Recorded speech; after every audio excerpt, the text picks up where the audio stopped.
Welcome to Wayne's Old Time Radio Page channel. I'm Wayne, your host. These programs are brought to you by support of our listeners. You can give your support at Patreon or PayPal, either one. There's clickable links in the description below. Thanks for your support and enjoy the shows. From Hollywood, it's time now for... Johnny Dollar. Oh, it's you. Hiya, Sergeant. Headquarters just gave me this number to call. I was wondering who'd be in Barney Slade's apartment. How'd you get in? With a key. Brother Pocket had it. Give me that again? Jarvis Pocket. He's one of the men on that hunting trip with Tom Sanford 27 years ago. He's here with me now. How'd he get it, the key? Barney had given it to him a few years back. He's known all along that Barney Slade and Tom Sanford were one and the same. He also knows the name of the man who tried to kill Sanford. Who was it? Name was Joe Fallon. At one time, he'd been Mavis Gayle's private chauffeur.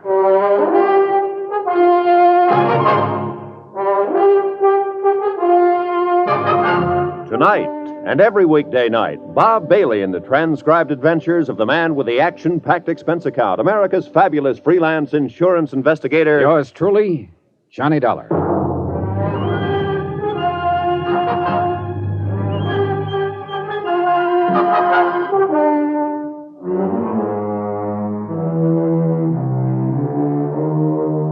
Expense account submitted by Special Investigator Johnny Dollar, location Ocean Park, California. To State Unity Life, Home Office, Hartford, Connecticut. Assignment, the Silent Queen matter. Expense account continued. Locating Brother Jarvis Pocket, who now ran a rescue mission along L.A.'s Skid Row, had been the only real break I'd had in the case so far. At least I hoped it would be. The one-time film director of the silent era had often visited with his old friend Tom Sanford, alias Barney Slade, might put us on the track of Slade's killer. I watched Brother Pocket as he paced back and forth across the small room, scratching his chin thoughtfully, glancing up at the blank spaces on the wall where the photographs had been. He was still pacing the room when Sergeant McKay arrived. How about it, Mr. Pocket? As I told Mr. Dollar, Sergeant, I'm positive that this entire wall was covered with photographs. Uh-huh. And now there are several missing. Were they photographs of some particular star? Oh, no. Action shots made during the filming of a picture that I directed for Miss Gayle. Let me see, what was the title of that one? Well, maybe that isn't important, Brother Pocket. Wait a moment. Yes, it was called Dangerous Lovers. Yeah. That George Sheldon starred with Mavis in that one. Was Tom Sanford in it, too? Tom, yes. Best role he ever had. Well, how about the next row of pictures? Yes, well, a photograph of Mavis and Tom, I believe. I can't recall the title of that film. A dreadful thing. Francis Trevelyan talked them into it and directed it, too. He should have stayed behind the camera where he belonged. And the bottom row, were they photographs of Tom Sanford and Mavis Gayle? Yes, I'm certain of it. That picture was... Brother Pocket, would you say that Tom had changed much since those photographs were made? Not too much, no. He put on a bit of weight. His hair turned gray, of course, thinning on top. He'd grown a small mustache, too. How about it, Sergeant? You'll notice there isn't another photograph of Tom Sanford left on that wall. Okay, so assuming the killer took these away because they might identify Barney as Tom Sanford... And link him with Mavis Gayle? Yes. Yet the killer went to the trouble of drawing red question marks over the other photographs of Mavis Gayle. To deliberately draw attention to her. Why? Mavis Gayle would have been involved anyway to a certain extent. After all, she is the beneficiary of Slade's insurance policy. Sure. But suppose the killer wasn't aware of that. $25,000, I believe, is the amount. Yeah, that's right. And you're wondering why he did it? Oh, I can make a guess. You said he'd been pretty reckless, tossed a lot of Mavis Gayle's money around in the old days. May have amounted to something close to $25,000. Possibly. This may have been his way of scrying the account.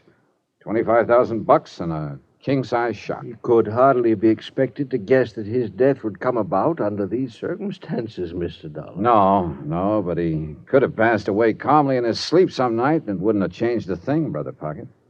Mavis Gayle would still have been curious about a man named Barney Slade. Yes, I suppose, yes. He must have been pretty sure she'd recognize him, that it would make a nice big splash in all the papers. Was he that much of a ham? Tom, I'm afraid so. He couldn't have loved Mavis Gayle very Oh, much. Mr. Dollar, right to the last, yes. Still, he couldn't resist the magnificent gesture, the big payoff, returning her $25,000. You know something, Dollar? Now you sound like you're on her side. Yeah. Well, gentlemen, if that's all that you want me for, I think I'd best be getting back to my quarters at the mission. The flock may be getting a little restless, huh? You know how it is. There are times that one of the brothers will sneak a bottle of sherry into the dormitory, and things become quite gay. Sure, Mr. Pocket. You can run along, and thanks. Well, good night, gentlemen. Good night. Well, Sergeant, what's the next move? What about this Joe Fallon? You said he'd been Mavis Gayle's chauffeur at one time. Yeah. Pocket saw the whole thing. The attempt to kill Tom Sanford 27 years ago. Fallon and Sanford were struggling. A shot went off, and Fallon got it full in the face. Sanford then decided to play dead. Yep.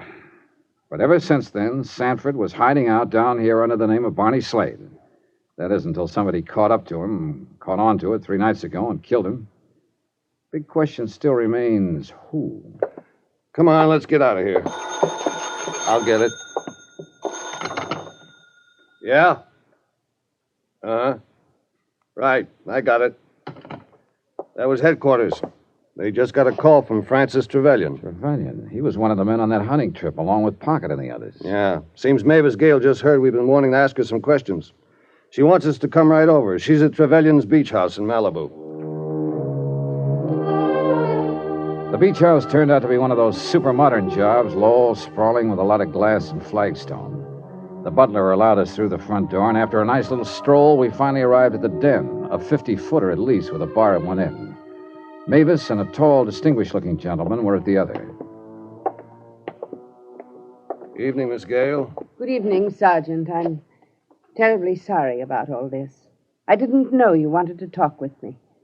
I should have left word at the house, I suppose, but I was so upset, anxious to get away. I understand. Oh, this is Francis Trevelyan, Sergeant McKay and Mr.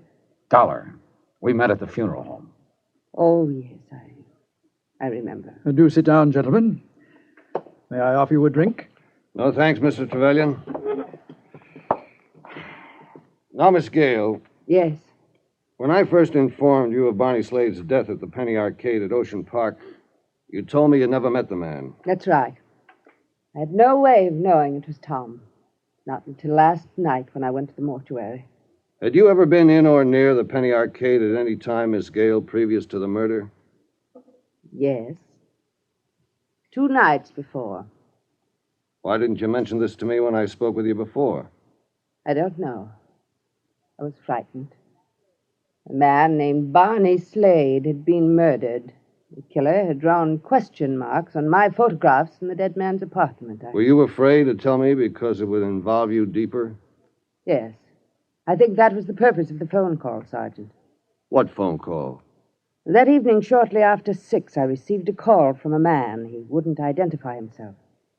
He said that a very dear, very old friend of mine was in trouble and needed my help. He instructed you to go to the arcade in Ocean Park? I was to be there by 8 o'clock, and this old friend was to make himself known to me. So you went. Did you see anyone? No one that I recognized. Miss Gayle, does the name Joe Fallon mean anything to you? Fallon? Why do you ask that? Just a moment, Mr. Trevelyan. Why, yes. Joe was my chauffeur. Many, many years ago. And when did you discharge him? Shortly after my marriage to Tom. Did he tell you to get rid of Fallon? Yes. Yes, he didn't like Joe. Mr. Dollar, may I ask you why you're questioning Miss Gayle about Joe Fallon? Because we just found out he's the man who tried to murder Tom Sanford 27 years ago. What? He was the man killed? The man we all thought was Tom. That's right. Was Joe Fallon in love with you? Now, see here. Better answer. Well, I don't know. What are you two driving at, Sergeant? I insist on knowing. And I'd like to know why you jumped when I first mentioned Joe Fallon's name, Mr. Trevelyan. All right, I'll tell you. You see, I'd quite forgotten about him. It was only when you asked Miss Gayle that it suddenly dawned on me who he was, and it startled me, because his name had been brought to my attention only some 24 hours ago. Oh? A phone call. A man who said he was in partnership with Joe Fallon. They had a business deal to talk over with me. And? Well, I simply told him that I wasn't interested. I was in the midst of my most important production, and I just couldn't be bothered. Did you receive a similar call, Miss Gayle?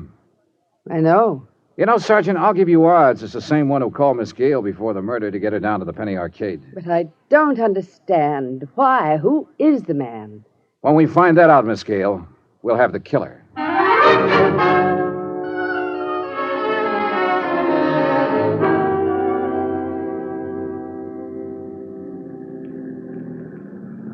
Here's your hotel dollar. Oh, yeah, right, thanks. Been a long day, hasn't it? Sure has. And we haven't made much progress. At least Brother Pocket was some help. Uh-huh. Cigarette? Yeah, thanks. Yeah, Pocket gave us a couple of answers. We could sure use a lot more. Thanks. You know, Sergeant, that bit about the photographs still bothers me.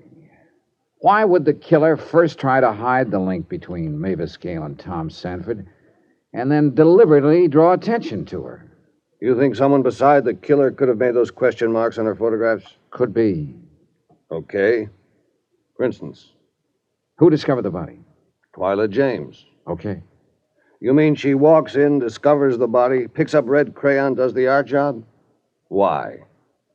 Well, look, I just make these things up. I don't explain them. You're off the beam on this one, Johnny. When we got to Barney's place, she was shaking like a ship without a rudder. Nah, she was scared silly. Uh-huh. I'd still like to ask her about it, though. Better get some sleep, Dollar. I guess. Thanks for the lift, Sergeant. Night. Yeah, the sergeant was probably right about Twyla. But I sauntered on down to the amusement zone anyway. It was late and the place was folding up. There was a nice warm breeze blowing in from the sea and the night was calm. So I continued along the ocean front, crossed over into Venice, and kept right on going. The old canals and the bridges looked more sad and forlorn than ever in the pale moonlight, with the sea in the background adding its lonely rhythm of sound. The shot had come from somewhere over by the canals. Then I saw the man on the bridge, staggering, weaving like a drunk. I headed toward him on the double, but before I could reach him, he stumbled and fell on his face. Here. Let's see how... Pocket. There. Back there. Pocket, this is Dollar. Johnny Dollar. There. Over there. He kept pointing across the canal, and then I saw the figure slinking away. I took after him. I scrambled across the bridge, and then along the canal. And then I lost him. I pulled up on the bank of the canal, looking around. Listen. Nothing. Then, suddenly, something. Footsteps behind me. But I heard them a second too late. Oh!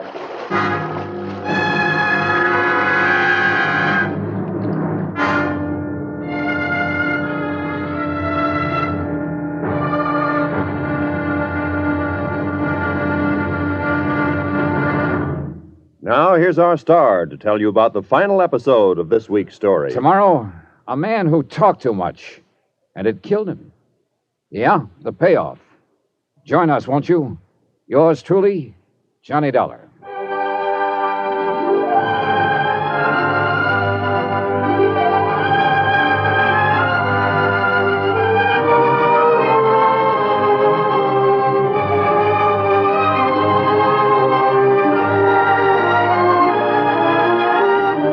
Yours truly, Johnny Dollar, starring Bob Bailey, is transcribed in Hollywood. Written by Adrian John Doe, it is produced and directed by Jack Johnstone. Be sure to join us tomorrow night, same time and station, for the next exciting episode of Yours truly, Johnny Dollar. Roy Rowan speaking.